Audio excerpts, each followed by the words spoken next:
Devaya Narayan Namaskritya Naram Cha Narottamam Devim Saraswatim Vyasam Tato Jayamutiriye Nashtaprayeshu Avadreshu Nityam Bhagavati Sevayam Bhagavati Uttam Shloke Bhaktir Bhavati Nashtike. So continuing with the discussion on Prabhupada Lilamrita by Srila Goswami, chapter 40th, where Juhu temple, all the fighting is happening. So I don't know if Ashok Prabhuji, although he covered what's written, but something is not written correctly here. I just wanted to mention. When all these people came to demolish the temple, and they grabbed the devotees, police was there, they were throwing them in the police van. And this devotee, Manishvi, called Mr. Mahadevia, who along with Mr. Vinod Gupta rushed to Hare Krishna land. And this happened on Saturday. So the idea was they break the temple, they demolish, and obviously Sunday, only one day left, and Monday they would go to the court to get the stay order. So the idea was that there's no such thing as temple there. But somehow, this is all Krishna's arrangement, obviously. Mr. Mahadevia called Mr. Acharya, and he called his brother Chandra Mahadevia. And although in this Lilamrita it's written, Mr. Chandra Mahadevia informed Bal Thakur of the emergency. It's not Bal Thakur, it was Bal Thakre. Now you add add all the pieces together. It was Mr. Bal Thakre who was informed. And say Mr. Thakre in turn informed the municipal commissioner. Okay, how in the world in Mumbai a Hindu temple is being broken? And the commissioner said, I don't know, I didn't give any orders. And it's not written here, but I heard from other devotees, Thakreji told this commissioner, do you know who the Mumbai belongs to? It belongs to me. And you cannot break any Hindu temple here. So commissioner got scared because, this Shiv Sena chief, he was a Shiv Sena chief, Bal Thakre. So he got involved. And commissioner got scared that what did we do? How did it happen? So he sent somebody, the ward office sent a man to stop the demolition. The officer arrived around 2 p.m. just as the demolition squad had cut through the last pillars and were dismantling the roof above the deities. They were that close. The order to stop the demolition was given to the ward officer in charge, who then stopped the demolition squad. So this is how it stopped. So Mr. Bal Thakre, he intervened. And of course, it's mentioned Prabhupada was in Calcutta. When Prabhupada heard that and he came back to Bombay, and everything was settled by then. It will take time. I mean, we'll read through it. So either Prabhupada went to see Mr. Bal Thakre or he came to see Prabhupada, I don't remember. So Prabhupada was obviously very pleased with the service that he did for Krishna's temple. So Prabhupada asked him, what do you want? And Bal Thakre ji, he said, I just want to be in power. Prabhupada. Okay. So throughout his life, he always remained in power. And another thing, when I was in Delhi temple, that was a time when, I don't exactly remember the year, when Bal Thakre left his body. And he left his body when When we observe Prabhupada's disappearance day in Kartik, he left his body a day after Prabhupada's disappearance day in Kartik. For whatever service he did, Prabhupada was so grateful to him, so grateful that he saved Krishna's temple.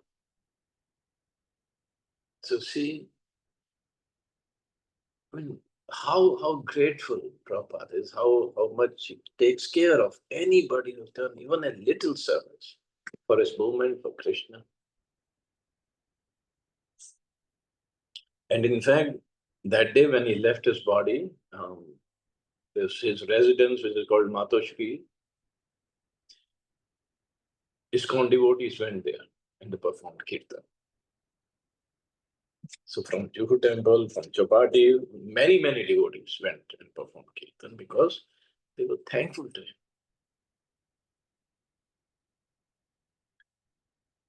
him. Okay.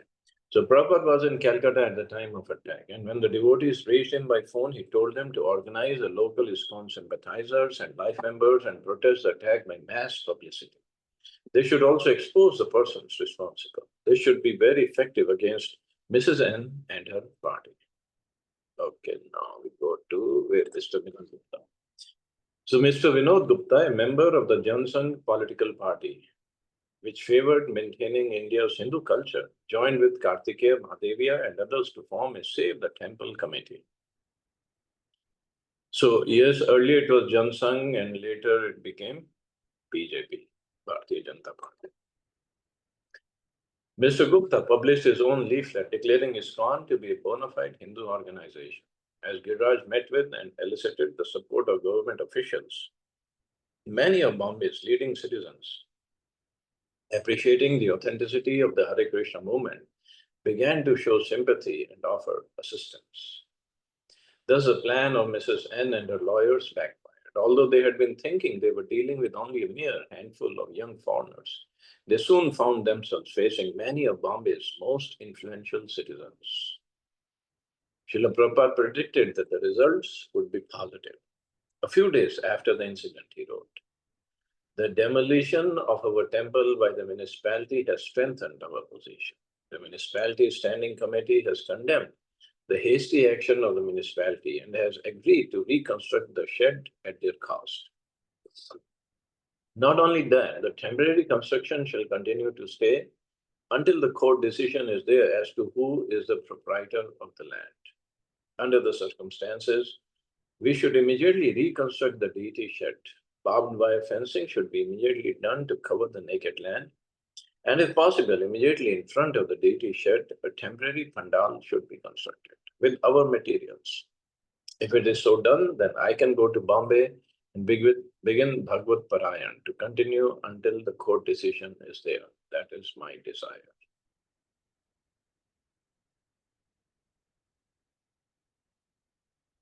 Okay, another thing that is not mentioned here, other devotees have said.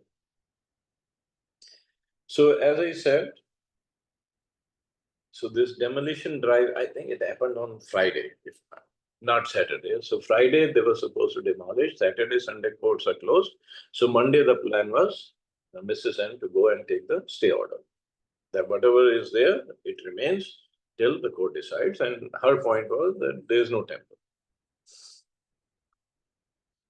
So Prabhupada said, just build the DT shed. But now comes this contractor, Mr. P.L. Sethi. I took this name earlier. So Mr. Sethi was from Chandigarh, but moved in Bombay, and he was a contractor. So devotees approached him that you have only 2 days to build the thing that they have broken. Because Monday, we want to go to the court to take the stay order. The stay order means that whatever structure is there, it remains. So Mr. Sethi, he was well-wisher of ISKCON. So he had many sites going on. First he was like, how can I build in 2 days? Devotee said, you have to do it. So he called all his crew from all the sites. Just stop everything, every construction, other side. Just come here. Okay. So they started. So Mrs. N then sent about 120 gundas or so. Now municipality, government work was done. So she sent 120 gundas to break everything.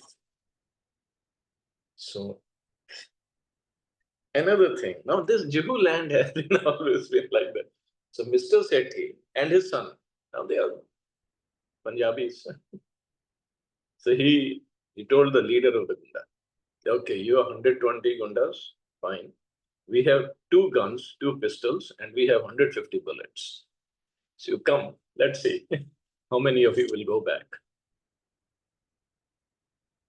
And they all, 120 Gundas, they ran away. Just Mr. Sethi and his son with the guns. They ran away. And it was raining. And still they got the construction done. I mean, the temporary construction, just to show to the court that these rooms are there above the deity, the temple is there. And this Mr. Sethi, of course, Prabhupada, when he came back, he thanked him. And when there was time to build some rooms, now temple, we'll read how Prabhupada got the land and then temple was built. So Prabhupada wanted some rooms for his devotees.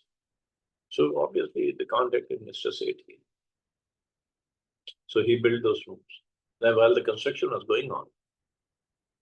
So very, very important thing that Prabhupada told him for all of us to understand. First, who is Prabhupada, how grateful he is, and what he can do.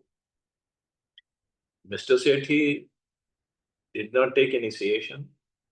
He was hardly chanting, maybe chanting 1 or 2, and he was still drinking. Punjabis, they drink. I don't know if he was eating meat or not, I don't know. So he was building the rooms, and Prabhupada told him, you are building rooms for my devotees, for my disciples. Krishna is building room for you in Golok Vrindavan.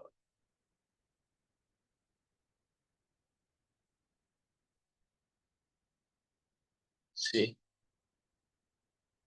who Prabhupada is, we don't know. But if Prabhupada said Krishna is building room for you in Golok Vrindavan, it has to be true.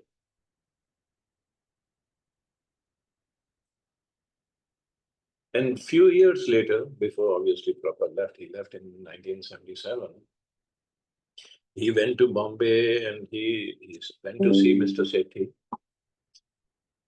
And Mr. Sethi, that time he was sick and he had pacemaker installed on his heart. So Prabhupada asked, what is this? Oh, Prabhupada, Swamiji, this is pacemaker, heart is weak. Prabhupada just grabbed that pacemaker and removed it. He said, you don't need it. Have you ever heard of anybody doing this? Prabhupada did that. And he never needed pacemaker afterwards.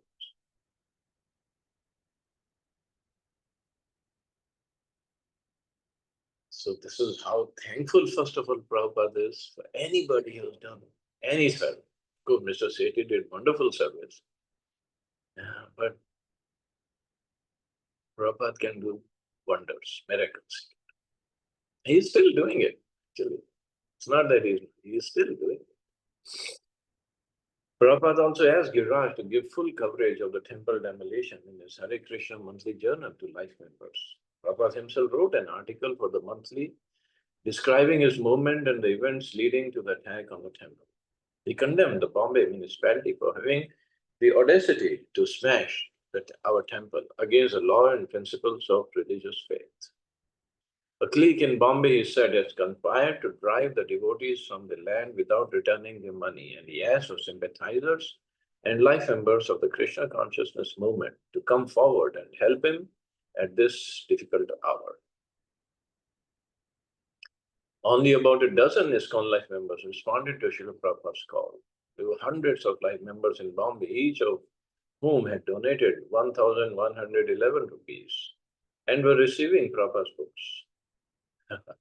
Now this life membership fee or life patron fee that they call now, it is, right now it's 35,555 and soon becoming 55,555.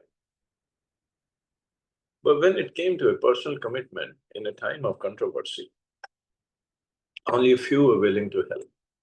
Those who did help, however, were able to assist in ways that the innocent, naive, and uninfluential disciples of Prabhupada could not. The devotees began to see the entire course of events as Krishna's mercy, since many life members were now rendering valuable service to Prabhupada and Lord Krishna. In the past, Prabhupada had stayed in the homes of many life members, preaching to them and their families, convincing them of his sincerity and of the noble aims of his movement. These friends and members like Bhagubhai Patel, Bihari Lal Khandelwal, Brij Ratan Mohatta, Mr. C, Dr. C, Bali, and others were acting not simply out of Hindu sentiment, but out of deep respect and affection for Prabhupada. Giriraj, working with Sada Jivatlal, tried to convince the municipal council to authorize a rebuilding of the temple structure. While doing so, however, he discovered that Mrs. N had that very day, Friday, filed for a court injunction preventing ISKCON from rebuilding. Yeah, this is when it happened, Mr. Sethis. Justice Nayan told Giriraj that he did not want to grant Mrs. N's request and that he would hear the devotee's case on the following Monday.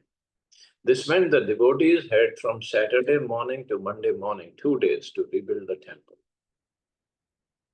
The devotees reasoned that although they had no actual permission to rebuild the temple, there was yet no law to stop them. If Justice Nayan ruled against them, then to rebuild would be very difficult. They decided, therefore, to use a weekend to build. Mr. Lal, a former contractor, helped arrange materials, bricks, mortar, asphalt, seeds, etc. Mr. Sethi offered a crew of laborers. At 8 p.m. on Friday, the masons began their work. 8 p.m. at night, and that in 1972. It's like not like now we have so many facilities, but that time, how many facilities? So at 8 p.m. on Friday night, the masons began their work, continuing throughout the night despite the rain. And on Monday morning, when the judge learned of the new temple, he declared, what is built is built. No one can destroy the temple. When Prabhupada heard the news, he considered it a complete victory. The temple had been rebuilt and public opinion was swinging strongly in ISKCON's favor. Chapter 42, Developing Mayapur. June 1st, 1973. Although the Mayapur building was not yet completed, Prabhupada had come there to reside. He took 2 adjoining rooms, one as his study and one as his bedroom, on the 2nd floor. Meanwhile, construction work continued in the temple room and other parts of the building. On Prabhupada's first day there, a storm struck with massive black clouds and high winds. The storm was brief, however, and the damage was minimal. I've just now come to Mayapur and I'm very hopeful to regain my strength and health on account of being in this transcendental atmosphere. Every moment we are passing here in great delight. In the evening, the temple pujari Jananivas would come to Prabhupada's room with a clay pot of red coals and frankincense and fan the frankincense until the room was filled with smoke. This was to drive out insects, but Prabhupada also considered it purifying.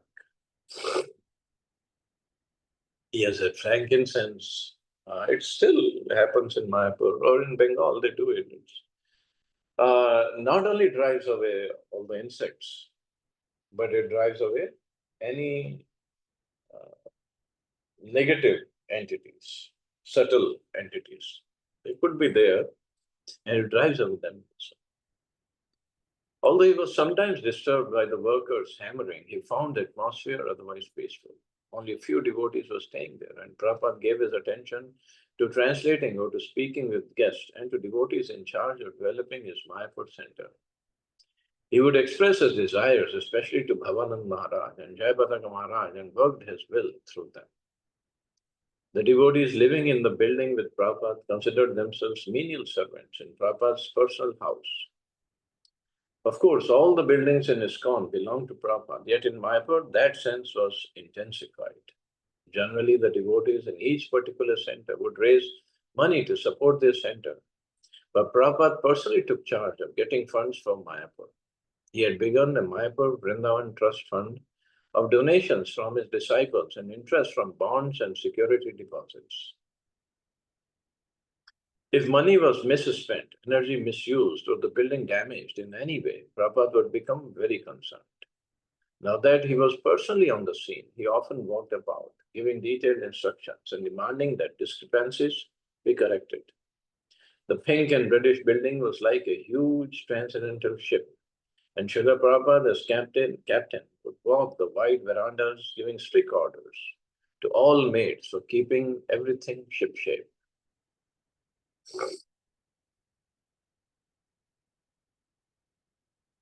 So this is this red and pink and white building. It's now called Long Building. Prabhupada called it Long Building. It's really long building, and at that time it could be the longest building in whole West Bengal.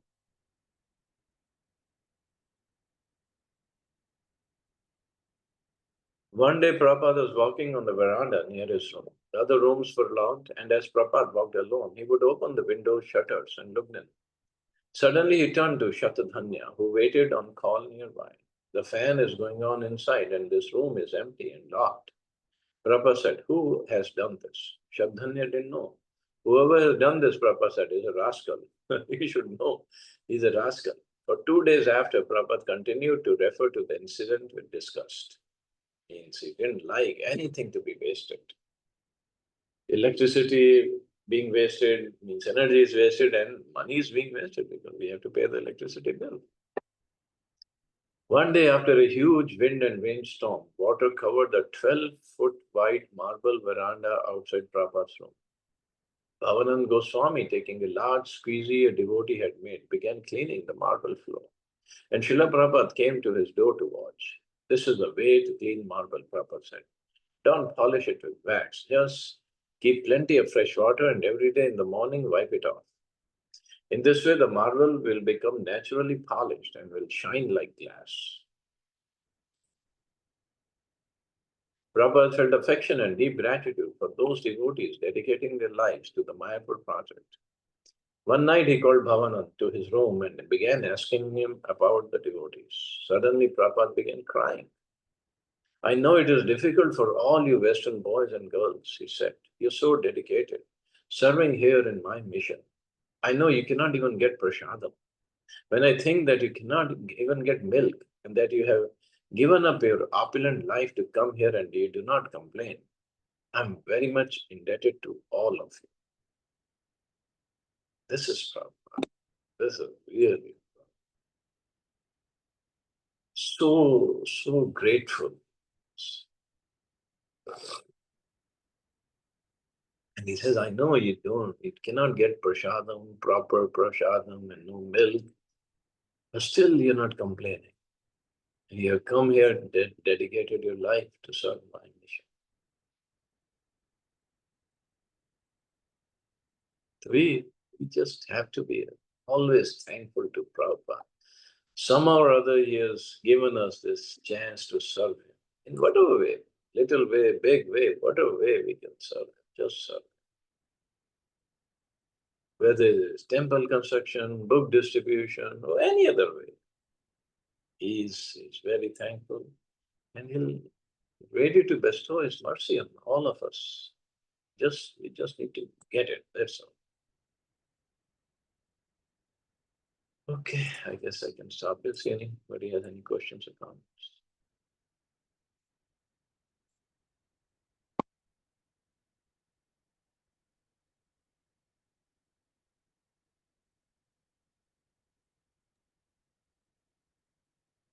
Yes, Prabhuji, you rightly said we are very, very thankful to Prabhupada. Yeah. Yes, you owe so much. Yeah. Chalo, you all have safe and wonderful day. Hare Krishna. Thank you. Hare Krishna. Thank you, Prabhuji. Thank you.